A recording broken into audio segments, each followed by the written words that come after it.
Assalamualaikum warahmatullahi wabarakatuh. Kami dari kelompok 4 yang beranggotakan 5 orang akan mempresentasikan hasil kerja kami yang berjudul penelitian sejarah. Yang beranggotakan pertama Alika Adekusuma, yang kedua Ayu Zahwa Saimona, yang ketiga Evi Septiana, yang keempat Reski Andika Pangestu, dan yang kelima Yuni Ernita Sari. Selanjutnya, apa itu penelitian sejarah? Penelitian sejarah merupakan kumpulan dan evaluasi secara sistematis dari data untuk menggambarkan dan memahami kejadian-kejadian yang terjadi di masa lalu. Selanjutnya, tujuan penelitian sejarah. Pertama, supaya orang mengetahui kejadian masa lalu. Yang kedua, untuk mempelajari bagaimana penyelesaian sesuatu pada masa lalu. Yang ketiga, membantu dalam memprediksi. Dan yang keempat, untuk menguji hipotesis yang berkaitan dengan hubungan atau kecenderungan. Yang kelima, untuk memahami praktik-praktik kebijakan masa kini secara utuh. Selanjutnya, jenis pertanyaan seperti apa dalam penelitian sejarah? Meskipun penelitian sejarah berfokus pada masa lalu, tipe jenis pertanyaan dalam penelitian sejarah bervariasi. Contoh pertanyaan dalam penelitian sejarah. Pertama, bagaimana para siswa di bagian selatan belajar selama Perang Saudara? Yang kedua, berapa banyak RUU pendidikan dikeluarkan oleh kepemimpinan Lyndon B. Johnson, dan apa tujuan utama dari RUU tersebut? Yang ketiga, bagaimana pengajaran bagi kelas 4 SD 100 tahun yang lalu? Yang keempat, bagaimana kondisi kerja guru sejak tahun 1900? Dan yang kelima, apa masalah utama di sekolah pada tahun 1940 dibandingkan dengan sekarang? Langkah-langkah dalam melakukan penelitian sejarah. Ada 4 langkah penting dalam melakukan penelitian sejarah. Yang pertama, merumuskan masalah. Yang kedua, menemukan sumber yang relevan. Yang ketiga, merangkum informasi yang diperoleh dari sumber sejarah. Dan yang terakhir, mengevaluasi sumber sejarah. Yang pertama, merumuskan masalah. Secara sederhana, tujuan studi sejarah dalam pendidikan adalah menjelaskan secara jelas dan akurat beberapa aspek dari masa lalu yang berhubungan dengan pendidikan atau masalah penelitian harus dinyatakan secara singkat dan jelas, dapat dikendalikan, mempunyai dasar pemikiran yang dapat dipertahankan, dan jika mungkin menyelidiki hubungan antar variabel. Seperti penelitian lainnya, sifat masalah atau hipotesis dapat menuntun studi sejarah jika didefinisikan dengan baik. Peneliti bisa memulai penelitian. Beberapa contoh studi sejarah yang telah dipublikasikan. Yang pertama, tingkat kelangsungan hidup guru di St. Louis tahun 1969 sampai dengan 1982.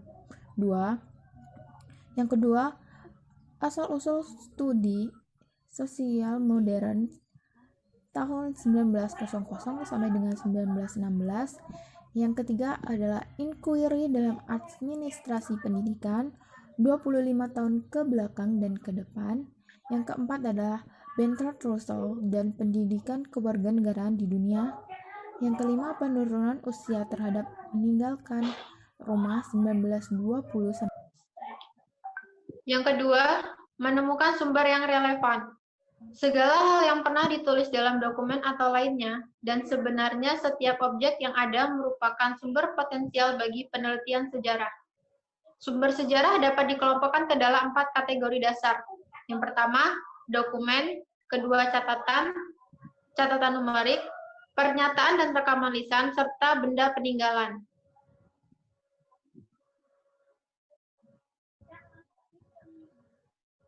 Yang pertama adalah dokumen. Setiap informasi yang ada dengan tulisan tangan, cetak, ketik, gambar, atau sketsa. Yang kedua, dapat terpublikasikan atau tidak. Yang ketiga, dapat ditunjukkan untuk konsumsi publik atau pribadi. Yang keempat, dapat berupa aslinya atau salinan, seperti bentuk laporan tahunan, karya seni, undang-undang, buku, kartun-kartun, surat edaran, catatan pengadilan, buku harian, ijazah, catatan hukum, surat kabar, majalah, buku catatan, buku tahunan, memo, tes, dan lain-lain.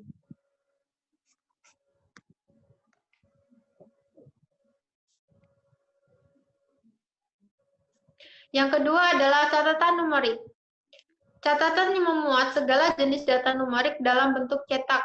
Catatan ini dapat disebut sebagai subkategori dokumen. Contohnya seperti nilai tes, gambaran kehadiran, laporan sensus, anggaran sekolah, dan semacamnya.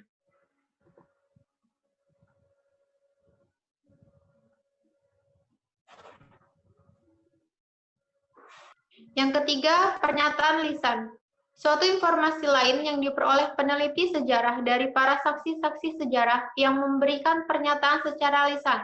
Contohnya seperti cerita, mitos, dongeng legenda, nyanyian atau lagu, dan bentuk ekspresi lisan lainnya. 4. Benda-benda peninggalan. Tiap objek di mana karakteristik fisik atau visualnya bisa menyediakan beberapa informasi tentang masa lalu. Contohnya, mebel, karya seni, pakaian, bangunan, monumen, dan peralatan.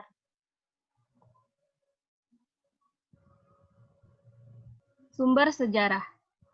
Terdapat dua sumber sejarah, yaitu primer dan sekunder.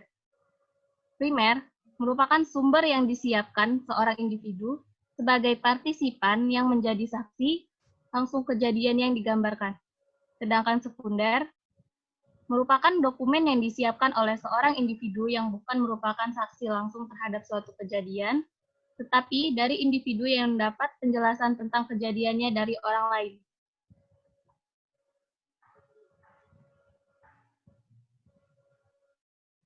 Contoh sumber primer. 1.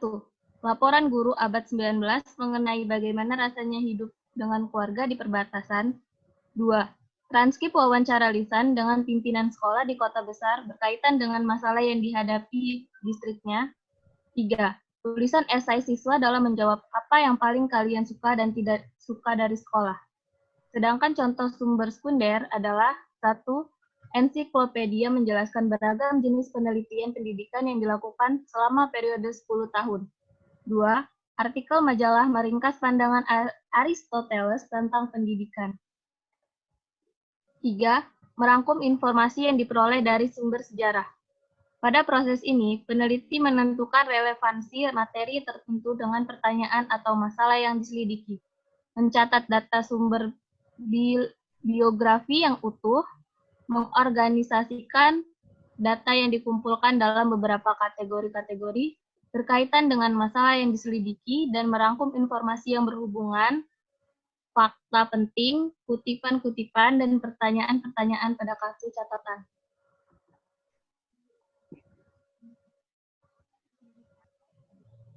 Sebagai contoh mengelola data dalam suatu studi mengenai aktivitas harian pada abad ke-19 di ruang kelas sekolah dasar, seorang peneliti dapat mengorganisir fakta-fakta ke dalam kategori seperti pelajaran diajarkan, aktivitas pembelajaran, aktivitas bermain, dan tata tertib kelas.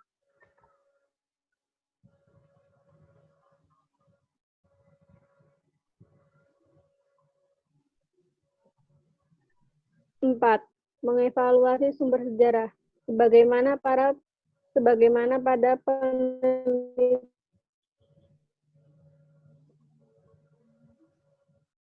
lainnya, atau mereka review. Pertanyaan penting bagi setiap peneliti sejarah adalah, apakah dokumen ini benar-benar ditulis oleh penulis sebenarnya? Kedua, apakah informasi yang terdapat dalam dokumen tersebut benar? Apakah akurat? Pernyataan pertama mengacu kepada kritik eksternal dan pernyataan kedua mengacu pada kritik internal.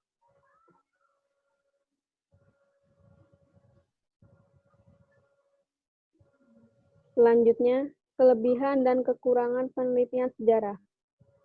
Keunggulan utama penelitian sejarah adalah penelitian ini mengizinkan penyelidikan tentang topik-topik dan pernyataan-pernyataan yang tidak dapat dikaji oleh penelitian lain, yang dapat mengkaji bukti-bukti dari masa lampau dalam hubungannya dengan pertanyaan-pertanyaan yang dikemukakan. Kelemahan penelitian sejarah adalah tidak adanya kontrol yang mengendalikan gangguan terhadap validitas internal. Peneliti-peneliti tidak dapat menjamin keterwakilan sampel ataupun apakah mereka dapat memeriksa reliabilitas dan validitas terhadap penafsiran yang dibuat dari data yang tersedia.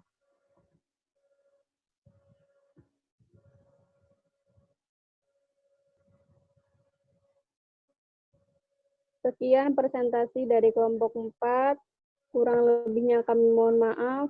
Kami akhiri. Wabillahi taufiq wal hidayah. Wassalamualaikum warahmatullahi wabarakatuh.